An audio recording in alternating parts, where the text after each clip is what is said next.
Assalamualaikum Makcik. Hari ini sebenarnya kami daripada IPD ingin membuat Makcik tentang aktiviti sebanyak tentang pengurusan makcik-makcik yang di sekolah ni. Makcik kan? Makcik kan sebagai seorang makcik yang telah berpuluhan tahun berpengalaman berada di bidang kantin kan?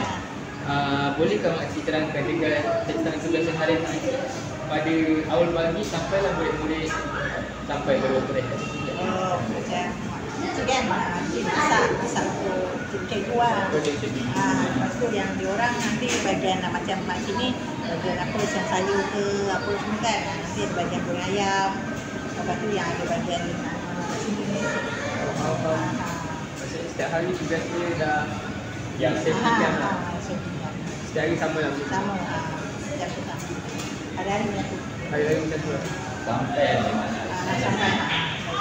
Jadi soalan kedua, memandangkan sekolah ni merupakan ulangan murid yang ramai, bagaimana makcik boleh handle tugasan daripada awal sampai pada waktu rehat tu dengan memastikan budak-budak masing-masing mendapat makanan murid? Ya, macam jadi kita tahu lah kan macam bila aku rehat tu apa kan, kita dah settingkan dulu makanan.